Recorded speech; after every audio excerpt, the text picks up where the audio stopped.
సప్త శనివారాల వ్రతం అనేది శనిదేవుని అనుగ్రహం పొందడానికి ఆచరించే పవిత్రమైన వ్రతం.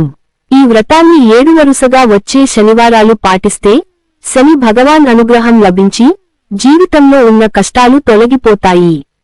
ధన ప్రాప్తి, ఆరోగ్య ప్రాప్తి, కుటుంబ శాంతి మరియు శుభమయమైన జీవితం లభిస్తాయి. సప్త శనివారాల వ్రత కథ.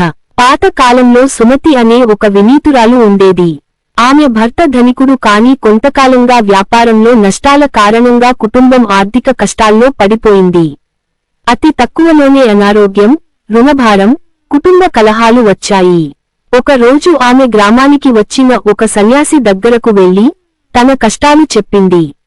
ఆ సన్యాసి చెప్పాడు, నీ కష్టాలన్నీ శనిదేవుని ప్రభావం వల్లనే ఉన్నాయి. శని అనుగ్రహం కోసం సప్త శనివారాల వ్రతం చేయు. ఈ వ్రతం ద్వారా శని దోషం తగ్గి నీ జీవితంలో మేలు జరుగుతుంది.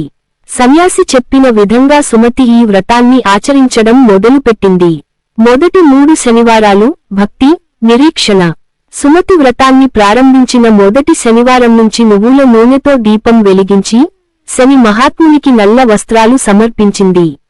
మొదటి 2 వారాల్లో ఎలాంటి మార్పులు కనపడలేదు. కాని 3వ వారానికి వచ్చినప్పుడు చిన్నగా మార్పులు రావడం ప్రారంభమయ్యాయి. ఆమె భర్త ఆరోగ్యం కాస్త మెరుగుపడింది. కాస్త ఆదాయం కూడా వచ్చింది.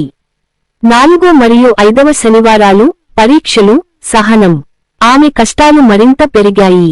భర్త ఉద్యోగం పోయింది, అప్పులు ఇంకా పెరిగాయి. కుటుంబ సభ్యులు ఆమెను తప్పుబట్టారు. కాని శని దేవుడు నన్ను పరీక్షిస్తున్నాడు, నేను ఈ వ్రతాన్ని పూర్తి చేస్తాను అని ఆమె నిశ్చయించుకుంది. ఆధ్యాత్మికతతో పూజలు కొనసాగించింది. 6వ మరియు 7వ శనివారాలు విజయప్రాప్తి. 6వ శనివారానికి సుమతి భర్తకు ఒక మంచి ఉద్యోగం దొరికింది. కుటుంబ కలహాలు తగ్గిపోయాయి. 7వ శనివారానికి ఆమె ఇంట్లో శాంతి నెలకొంది. ఊరిలో ఉన్నవారు సుమతిని చూసి ఆశ్చర్యపోయారు. ఆమె నుండి వ్రత విధానం తెలుసుకొని వాళ్ళు చేయడం ప్రారంభించారు. 7వ శనివార రాత్రి శని భగవాన్ ఆమెకు కలలో కనిపించి తన భక్తికి ప్రశంసించాడు. నీ సహనం, నమ్మకం వల్లనే నిన్ను ఆశీర్వదిస్తున్నాను. నీ ఇంట్లో ఎల్లప్పుడూ ఐశ్వర్యం, ఆరోగ్యం, శాంతి ఉంటాయి అని శనిదేవుడు చెప్పి ఆమెకు వరప్రసాదం ఇచ్చాడు. దీంతో సప్త శనివారాల వ్రతం మహిమాన్వితమైనదని గ్రహించిన ఊరంతా శని భగవాన్ పూజను మరింత భక్తితో పాటించసాగారు. సప్త శనివారాల వ్రత విధానం. వ్రతాన్ని ఎలా చేయాలి? ఉదయమే లేచి స్నానం చేసి శుభ్రంగా ఉండాలి. శనిదేవుని పూజ కోసం నల్ల వస్త్రాలు ధరించడం శ్రేయస్కరం. శని దేవుని ఆలయాన్ని సందర్శించి నువ్వుల నూనెతో దీపం వెలిగించాలి. శని కవచం, శని అష్టోత్తర శతనామావళి, శని మంత్రాలు చదవాలి. నల్ల గుడ్లు, నువ్వులు, నువ్వుల నూనె, నల్ల ధాన్యం దానం చేయాలి. శనిదేవుని నైవేద్యం, నువ్వులతో చేసిన పిండి వంటలు సమర్పించాలి. పేదవారికి అన్నదానం చేయాలి. శనివారాలు వ్రతం చేసే రోజున మాంసాహారం తీసుకోకూడదు. ఎండు నువ్వులు, నువ్వుల నూనె వాడిన పదార్థాలు తినడం శ్రేయస్కరం. శని కవచం, శని మంత్రాలు లేదా శని అష్టోత్తర శతనామావళి చదవాలి.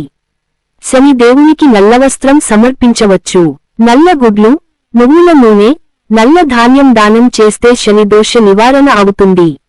7 శనివారాలు ఇలా చేస్తే శని దేవుడు అనుగ్రహం చేస్తాడు. సప్త శనివారాల వ్రత ప్రయోజనాలు. శని దోష నివారణ. జాతకంలో శని ప్రభావం వల్ల కలిగే దోషాలు తొలగిపోతాయి. ఆర్థిక స్థితి మెరుగుపడుతుంది. వ్యాపార, ఉద్యోగ, ధన సమస్యలు తొలగుతాయి. ఆరోగ్యం మెరుగవుతుంది. దీర్ఘకాల అనారోగ్యం తగ్గుతుంది. కుటుంబ సమస్యలు పరిష్కారం అవుతాయి. కలహాలు, విభేదాలు తగ్గి శాంతి నెలకొంటుంది. కర్మఫల ప్రాప్తి. పూర్వజన్మలో చేసిన పాప కర్మల ప్రభావం తగ్గిపోతుంది. కోటి సూర్యుల ప్రభావం లభిస్తుంది. శనిదేవుని అనుగ్రహం వల్ల ఆధ్యాత్మిక పరిపక్వత పెరుగుతుంది. సప్త శనివారాల వ్రతాన్ని ఎవరు చేయాలి? శని మహాదశ, అష్టమ శని, అర్ధాష్టమ శని ఉన్నవారు, ఉద్యోగ, వ్యాపార కష్టాలు ఎదుర్కొంటున్న వారు, ఆరోగ్య సమస్యలు, కుటుంబ కలహాలు, కోర్టు కేసులు ఉన్నవారు, తక్కువ ప్రయత్నంలో ఎక్కువ ఇబ్బందులు ఎదుర్కొంటున్న వారు. సప్త శనివారాల వ్రతం మన జీవితంలో శుభ మార్పులు తీసుకువచ్చే మహద్భాగ్య వ్రతం. విశ్వాసంతో, భక్తితో, సహనంతో దీన్ని పాటిస్తే శని భగవాన్ కృపా కటాక్షం తప్పక లభిస్తుంది. మీరు కూడా ఈ వ్రతాన్ని ఆచరించి శని మహాత్ముని అనుగ్రహం పొందండి.